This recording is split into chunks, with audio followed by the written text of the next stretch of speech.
Greetings, welcome to Consider the Alternative, a Course in Miracles channel. Today we begin Review 3 with Lesson 111. And from the text, Chapter 14, Section 3, The Decision for Guiltlessness. The happy learner cannot feel guilty about learning. This is so essential to learning that it should never be forgotten. The guiltless learner learns easily because his thoughts are free. Yet, this entails the recognition that guilt is interference, not salvation, and serves no useful function at all. Perhaps you are accustomed to using guiltlessness merely to offset the pain of guilt and do not look upon it as having value in itself. You believe that guilt and guiltlessness are both of value, each representing an escape from what the other does not offer you. You do not want either one. You do not want either alone, for without both you do not see yourself as whole and therefore happy. Yet you are whole only in your guiltlessness, and only in your guiltlessness can you be happy. There is no conflict here. To wish for guilt in any way, in any form, will lose appreciation of the value of your guiltlessness and push it from your sight. There is no compromise that you can make with guilt and escape the pain that only guiltlessness allays. Learning is living here as creating is being in heaven. Whenever the pain of guilt seems to attract you, remember that if you yield to it, you are deciding against your happiness and will not learn how to be happy. Say therefore to yourself, gently but with the conviction born of the love of God and of His Son, what I experience I will make manifest. If I am guiltless, I have nothing to fear. I choose to testify to my acceptance of the atonement, not to its rejection. I would accept my guiltlessness by making it manifest and sharing it.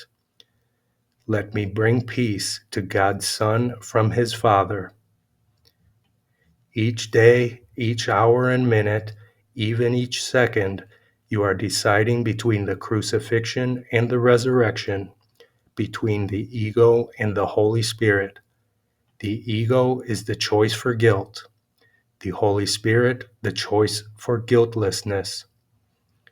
The power of decision is all that is yours. What you can decide between is fixed because there are no alternatives except truth and illusion. And there is no overlap between them because they are opposites which cannot be reconciled and cannot both be true. You are guilty or guiltless, bound or free, unhappy or happy. The miracle teaches you that you have chosen guiltlessness, freedom, and joy. It is not a cause, but an effect. It is the natural result of truth. It is the natural result of choosing right, attesting to your happiness that comes from choosing to be free of guilt. Everyone you offer healing to returns it. Everyone you attack keeps it and cherishes it by holding it against you. Whether he does this or does it not will make no difference. You will think he does. It is impossible to offer what you do not want without this penalty. The cost of giving is receiving. Either it is a penalty from which you suffer or the happy purchase of a treasure to hold dear. No penalty is ever asked of God's Son except by Himself and of Himself. Every chance given Him to heal is another opportunity to replace darkness with light and fear with love. If he refuses it, he binds himself to darkness because he did not choose to free his brother and enter light with him. By giving power to nothing, he throws away the joyous opportunity to learn that nothing has no power. And by not dispelling darkness, he became afraid of darkness and of light. The joy of learning that darkness has no power over the Son of God is the happy lesson the Holy Spirit teaches and would have you teach with him. It is his joy to teach it, as it will be yours. The way to teach this simple lesson is merely this: guiltlessness is invulnerability. Therefore, make your invulnerability manifest to everyone. Teach him that whatever he may try to do to you, your perfect freedom from the belief that you can be harmed shows him that he is guiltless. He can do nothing that can hurt you, and by refusing to allow him to think he can, you teach him that the atonement which you have accepted for yourself is also his. There is nothing to forgive. No one can hurt the Son of God. His guilt is wholly without cause, and being without cause cannot exist. God is the only cause, and guilt is not of him. Teach no one that he has hurt you, for if you do, you teach yourself that what is not of God has power over you. The causeless cannot be. Do not attest to it, and do not foster belief in it in any mind. Remember always that mind is one, and cause is one. You will learn communication with this oneness only when you learn to deny the causeless and accept the cause of God as yours. The power that God has given to his Son is his, and nothing else can his Son see or choose to look upon without imposing on himself the penalty of guilt in place of all the happy teaching the Holy Spirit would gladly offer him. Whenever you choose to make decisions for yourself, you are thinking destructively, and the decision will be wrong. It will hurt you because of the concept of decision that led to it. It is not true that you can make decisions by yourself or for yourself alone. No thought of God's Son can be separate or isolated in its effects. Every decision is made for the whole sonship, directed in and out and influencing a constellation larger than anything you ever dreamed of. Those who accept the atonement are invulnerable, but those who believe they are guilty will respond to guilt because they think it is salvation and will not refuse to see it and side with it. They believe that increasing guilt is self-protection, and they will fail to understand the simple fact that what they do not want must hurt them. All this arises because they do not believe that what they want is good, yet will was given them because it is holy and will bring them all that they need, coming as naturally as peace that knows no limits. There is nothing their will fails to provide that offers them anything of value. Yet, because they do not understand their will, the Holy Spirit quietly understands it for them and gives them what they want without effort, strain, or the impossible burden of deciding what they want and need alone. It will never happen that you must make decisions for yourself. You are not bereft of help, and help that knows the answer. Would you be content with little, which is all that you will? Would you be content with little, which is all that you alone can offer yourself, when he who gives you everything will simply offer it to you? He will never ask what you have done to make you worthy of the gift of God. Ask it not, therefore, of yourself. Instead, accept his answer, for he knows that you are worthy of everything God wills for you. Do not try to escape the gift of God he so freely and so gladly offers you. He offers you but what God gave him for you. You need not decide whether or not you are deserving of it. God knows you are. Would you deny the truth of God's decision and place your pitiful appraisal of Would you deny the truth of God's decision and place your pitiful appraisal of yourself in place of his calm and unwavering value of his Son? Nothing can shake God's conviction of the perfect purity of everything that he created, for it is wholly pure. Do not decide against it, for being of him it must be true.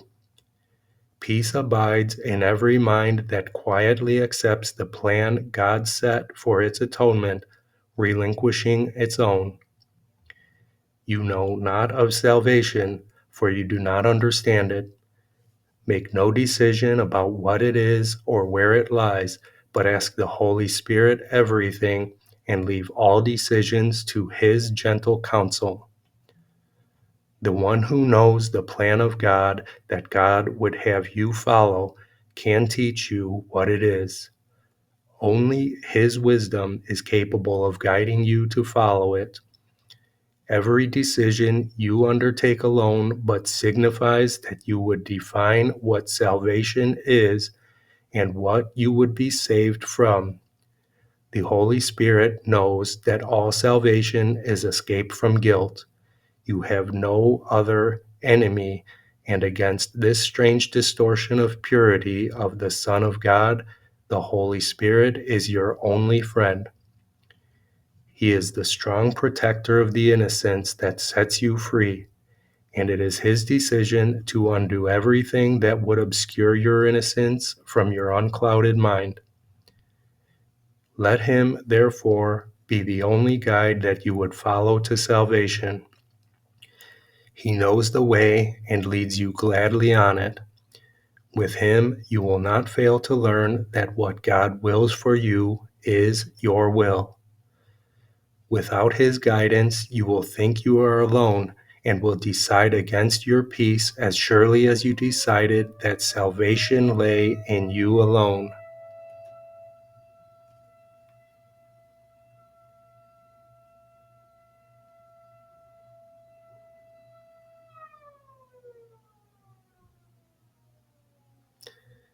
Salvation is of him to whom God gave it for you.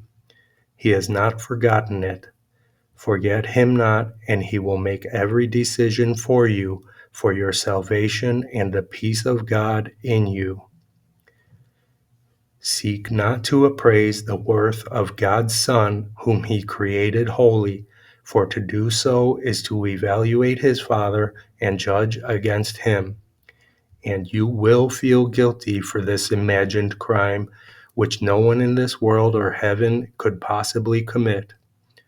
The Holy Spirit teaches only that the sin of self-replacement on the throne of God is not a source of guilt. What can happen, what cannot happen, can have no effects to fear. Be quiet in your faith in him who loves you and would lead you out of insanity. Madness may be your choice, but not your reality.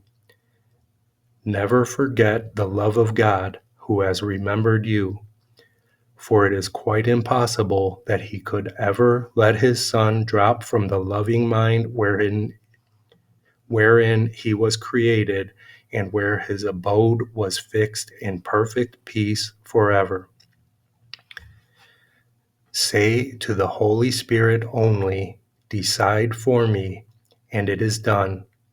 For his decisions are reflections of what God knows about you, and in this light, error of any kind becomes impossible. Why would you struggle so frantically to anticipate all you cannot know when all knowledge lies behind every decision the Holy Spirit makes for you? Learn of His wisdom and His love, and teach His answer to everyone who struggles in the dark, for you decide for them and for yourself. How gracious it is to decide all things through Him whose equal love is given equally to all alike. He leaves no one outside you, and so He gives you what is yours because your Father would have you share it with Him. In everything, be led by Him and do not reconsider. Trust Him to answer quickly, surely, and with love for everyone who will be touched in any way by His decision. And everyone will be. Would you take unto yourself the sole responsibility for deciding what can bring only good to everyone? Would you know this? You taught yourself the most unnatural habit of not communicating with your Creator. Yet you remain in close communication with Him and with everything that is within Him as it is within yourself. Unlearn isolation through His loving guidance and learn of all the happy communication that you have thrown away but could not lose. Whenever you are in doubt what you should do, think of His presence in you and tell yourself this and only this: He leadeth me and knows the way which I know not. Yet He will never keep from me what He would have me learn. And so I trust Him to communicate to me all that He knows for me. Then let Him teach you quietly how to perceive your guiltlessness, which is already there.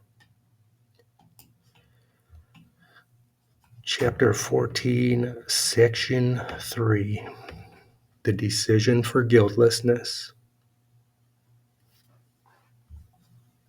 Review 3, Introduction. Our next review begins today. We will review 2 recent lessons every day for 10 successive days of practicing. We will observe a special format for these practice periods that you are urged to follow just as closely as you can.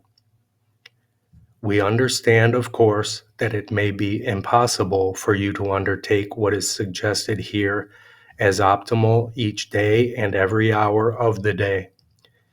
Learning will not be hampered when you miss a practice period because it is impossible at the appointed time, nor is it necessary that you make excessive efforts to be sure that you catch up in terms of numbers.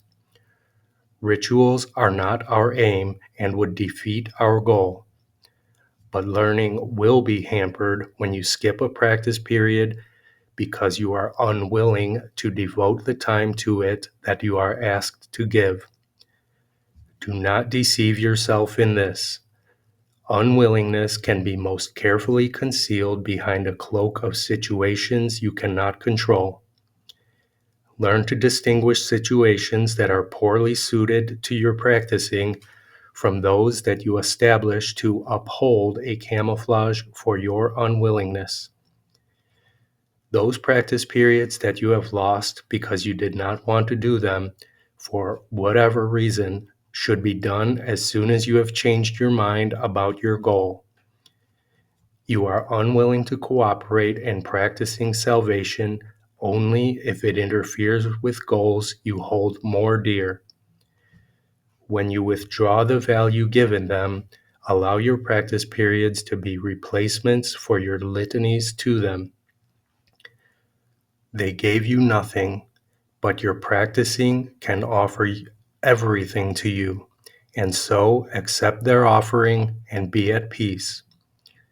The format you should use for these reviews is this: devote 5 minutes twice a day, or longer if you would prefer it, to considering the thoughts that are assigned.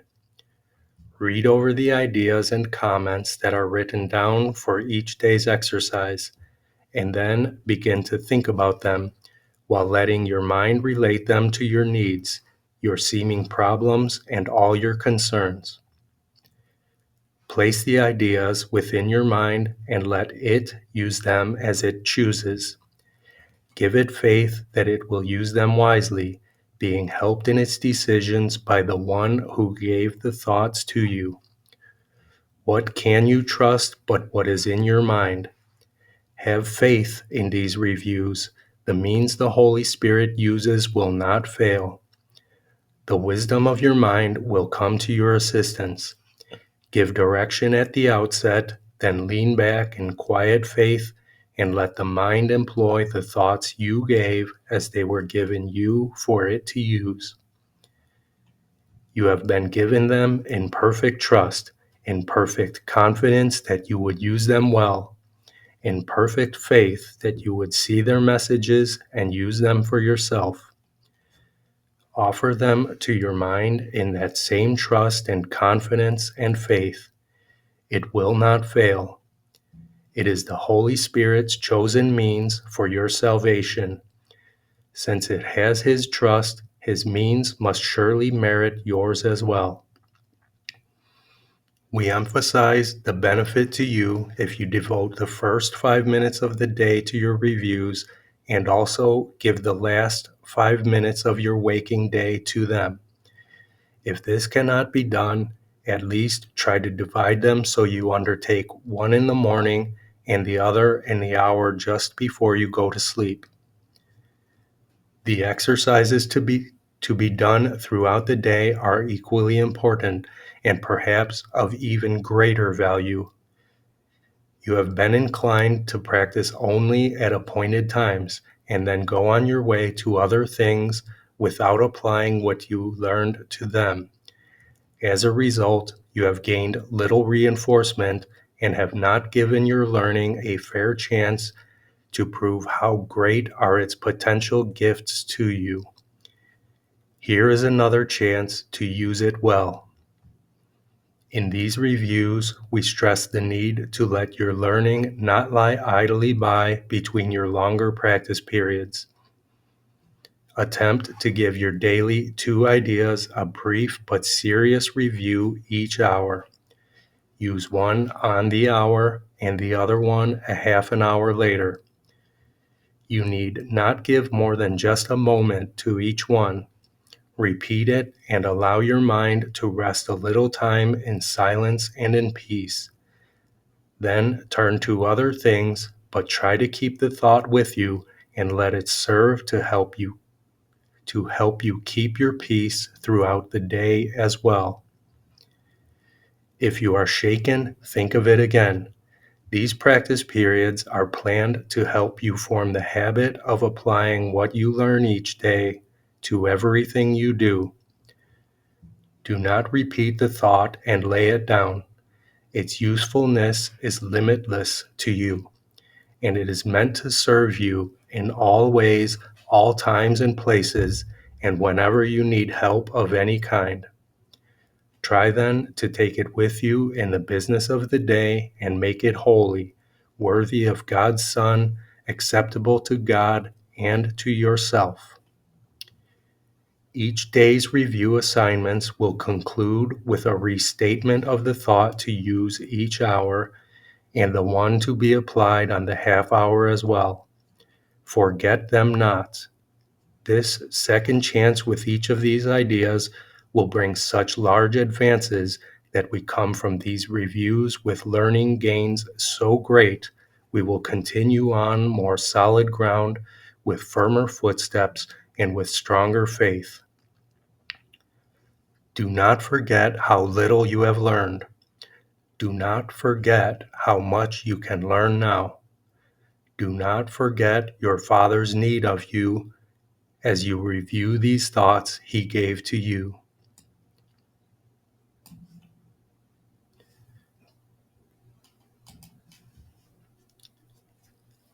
Lesson 111 for morning and evening review. 91. Miracles are seen in light. I cannot see in darkness. Let the light of holiness and truth light up my mind, and let me see the innocence within. 92.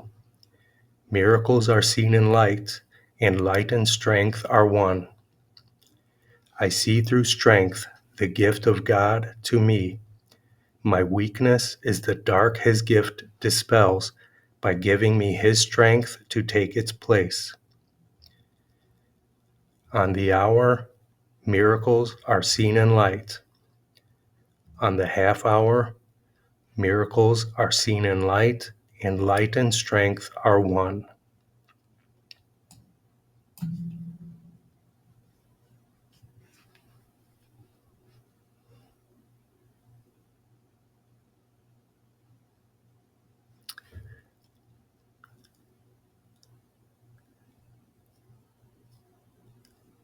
I love you.